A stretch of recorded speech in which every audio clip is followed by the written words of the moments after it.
What's going on, guys? It's Jimmy here with your $1,400 third stimulus check package and third stimulus check update. We have breaking news, actually good news, well, and some maybe not so good news for some people. We have a vote that just took place on the Senate. I'm going to give you all the details of that, as well as we're going to go directly to the Senate floor to hear about the battle on the stimulus package, as well as the big change to the minimum wage in the third stimulus check package bill. I'm going to give you all the details of it in this video. Remember, the third stimulus check is $1,400 for adults, $1,400 for children, $1,400 for adult dependents and college student dependents this time around, although those checks will go to the person who claims them as a dependent, but they will be getting $1,400. It'll just go to the person who claims them as a dependent, which is a big change from the previous time around. The new income limits have seemed like they've stuck. That means up to $75,000, you will get the $1,400 stimulus check as an individual. Double that for a couple, or $150,000. And then the cutoff right after that is very steep. So if you're an individual filer, 75,000 and below, you get the full 1,400. Between 75,000 and 80,000, you will get a reduced check, and after 80,000, you will not get a check at all. However, it's not entirely set in stone, but it seems like it's a ceiling in stone right now as we speak, because yeah, I'll give you the details here, but that is the latest details. Double that for a couple, so 150,000 for two people. 160 is the cutoff, and we do have the child stimulus checks in there, the child income tax credits that are an increase of the previous ones from $2,000 to $3,000. That's $3,000 per child in addition to the $1,400 stimulus checks. This is for children over the age of 6 through 17, and for children under the age of 6 will be $3,600. And this will be given to you as a monthly option to receive these payments of $250 to $300 per month for the course of a year. So $250 per month for children over the age of 6, which is $3,000. This is an earned income tax credit that is going to be sent to you in monthly checks or monthly stimulus checks starting a few months from now, but will be passed in this bill. And $300 per month for children under the age of 6, or $3,600 per year. This is good for 1 year at this moment, although there's a lot of support to continue it on. Remember, this is the earned income tax credit. It's an increase of it, and it used to be as low as $500. President Donald Trump, former President Donald Trump, and Ivanka Trump increased it to $2,000, and now President Joe Biden is increasing it to $3,000 and $3,600. So if you have a child under the age of 6, they're going to get $3,600 from the child income tax credit money and $1,400 for stimulus checks, for a total of $5,000. And for children over the age of 6 will be $3,000 plus the $1,400 of $4,400. So very good news. So let's go directly to the Senate floor. Chuck Schumer, the Senate Majority Leader, who had some really harsh things to say about namely Senator Ron Johnson. You remember Ron Johnson is the guy who objected to the stimulus checks in the past when we had Republican Senator Josh Hawley and Democratic Senator Bernie Sanders both campaigning to have $1,200 checks included in the past when there were zero. Ron Johnson's the one who stood up and said, I object. Well, he's getting some harsh words today on the Senate floor. And don't forget to hit the like button for us. And if you're new to the channel, subscribe down below so you don't miss out on new updates on the third stimulus check package and the next stimulus package coming after that, the Build Back Better package. And I have to say, a few of my Republican colleagues are going to some pretty ridiculous lengths to showcase their opposition to a bill The Economist has called one of the most popular bills in decades, a bill supported by a majority of Republican voters. Not Republican senators, but voters. Yesterday, the Republican senator from Wisconsin, the same senator who last summer proudly declared he would oppose even a dime more in COVID relief, the same senator who spent a Senate hearing on Capitol security reading conspiracy theories into the record and saying that January 6th wasn't an armed insurrection, decided to make himself the face of the Republican opposition to the bill by vowing to force the reading of the Senate amendment to the American Rescue Plan in full before we can proceed with the bill. We all know this will merely delay the inevitable. It will accomplish little more than a few sore throats for the Senate clerks who work very hard day in, day out to help the Senate function. And I want to thank our clerks profoundly for the work they do every day, including the arduous task ahead of them. Still, we are delighted that the senator from Wisconsin wants to give the American people another opportunity to hear what's in the American Rescue Plan. We Democrats want America to hear what's in the plan, and if the senator from Wisconsin wants to read it, let everybody listen, because it has overwhelming support. We want them to hear about the direct checks they'll get as promised to help them keep up with the cost of groceries, medicine, and the rent, about funding to expand testing and support the vaccine, about the resources for schools to reopen quickly and safely as possible, about the money to keep firefighters, teachers, bus drivers, and first responders on the job, about the dollars to provide rental assistance to keep Americans in their homes, about the help the hardest hit small businesses hang on until brighter days return. Oh yes, when the senior senator from Wisconsin reads, the American people will get another chance to hear about the tax breaks for low-income workers and assistance for American families struggling with child care, two measures that help make the American Rescue Plan one of the single largest anti-poverty bills in recent history. And then, once the American people have heard all over again about the provisions that make this bill so popular, about the support that is going to lift the country out of the crisis, provide millions of vaccines in people's arms, and set it on a path to strong recovery, the Senate is going to move forward with the bill. No matter how long it takes, the Senate is going to stay in session to finish the bill this week. The American people deserve nothing less. So yeah, the fight between Democrats and Republicans continue, as seems like they will never get along. However, the Democrats are going to be passing this bill without any Republican support, and that brings us to the vote that literally just happened on the U.S. Senate floor. Let me show you. Senate Democrats voted on Thursday to take up the sweeping $1.9 trillion third stimulus check package, teeing off what's expected to be a days-long sprint to pass the legislation. The Senate voted 50-50 to proceed to the coronavirus relief legislation. The Vice President Harris breaking the tie to advance the bill. On this vote, the yeas are 50, the nays are 50, the Senate being equally divided. The Vice President votes in the affirmative, and the motion to proceed is agreed to. So this is a preliminary vote to proceed the bill onto the next phase of debate. It does appear that they have already read the bill based on Ron Johnson wanting to read it. The clerk of courts did that today. That is already passed.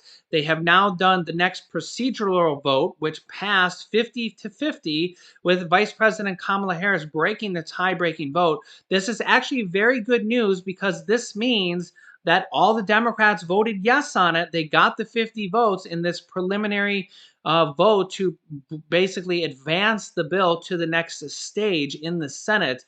So this is really good news because this means that Democratic Senator Joe Manchin, Kyrsten Sinema, and all the Democrats voted yes on this to advance the bill in the Senate, of which now they are debating. That they have to go through a debate on each side. Each side gets time to debate the bill because that's just how the procedures are done. They get time to talk about it. They're doing that right now on the floor. From what I understand, they have already read the bill, and that took like several hours based on Ron Johnson. That's already done too. So again, they just passed this, as you see here. They passed the procedural hurdle vote 51-50 without any Republican support.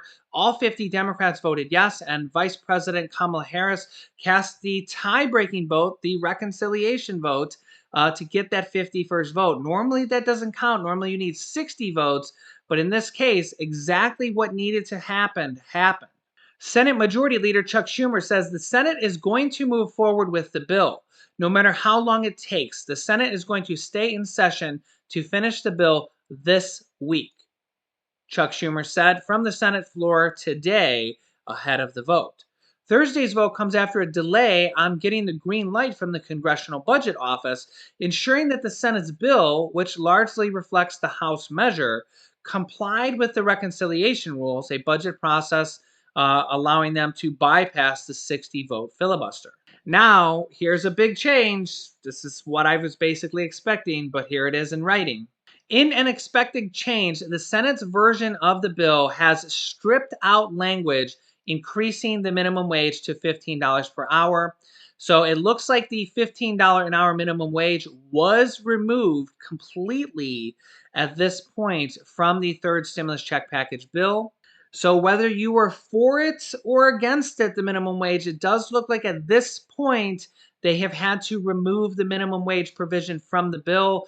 It doesn't look like it's in there at all. There's not a compromise down to $10 or $11 an hour at all. So it does look like they've removed it. And what I expect to happen is after they pass the third stimulus check package and the dust settles, we'll probably see movement on several things. A minimum wage standalone bill. Remember, the Republicans have gave us their own counter proposal to increase it to $10 an hour. Democratic Senator Joe Manchin wants $11 an hour. They could probably get the minimum wage passed at $10 an hour as long as the Democrats aren't too bullheaded on only getting $15. $15 an hour is more than double what it is now. It's $7.25 on the federal level, and a lot of people think it's too much, and that's one of the reasons they've had to remove it, because there's several Democratic senators that don't want it in there at that high of an amount. So likely after this bill passes, we could see a standalone bill, which they'll need 60 votes on. So again, they'll probably have to pass it at $10 or $11 an hour, which is still a 50% increase. We'll also see movement on student loan forgiveness, which again, in the bill that I read you the summary last night, there is a brand new provision in there, which is really good news for anybody that has student loan forgiveness or student loans, that they're putting a provision in there that for the next 5 years, any student loans that are forgiven, student loans can't be forgiven yet, but they're setting up this ahead of time, that any student loans that are going to be forgiven, you will not have to pay taxes on. So the way that works is that if you have student loans, let's just say $20,000 in student loans, when you get that forgiven, if we get it forgiven here in the future, which it's really looking like it's going to happen, you have to pay taxes on that. So you don't have to pay $20,000. You don't have to plus interest. So the $20,000 probably cost you $25,000 or $30,000 by the time it's done.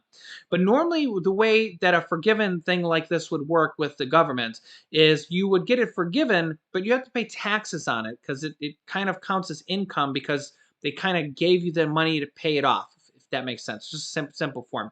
So what you would have to do is you would have to pay taxes on $20,000. So let's just say 25% taxes, you may have to pay $5,000 normally. Bear with me here. So normally you'd have to pay taxes on $20,000, maybe $4,000 or $5,000. But it's still better to pay $4,000 or $5,000 than to pay $20,000. However, the wording they put in this bill that I went over with you guys yesterday says that you won't have to pay any taxes on any student loans that are forgiven in the next 5 years. So that's like a double bonus for anybody with student loans when they go to pass this. I expect that after this bill passes and the dust settles, we'll see a minimum wage movement. We'll see a student loan forgiveness movement. We'll see a Social Security increase movement, the $200 per month, and the other increases that Joe Biden has campaigned on. That's 3, along with the 4th stimulus package called the Build Back Better package, which is going to be between $2 and $3 trillion, and is called an infrastructure bill. But they're going to put a whole bunch of different stimulus things in there. They're already talking about it. We already have dozens of Democrats.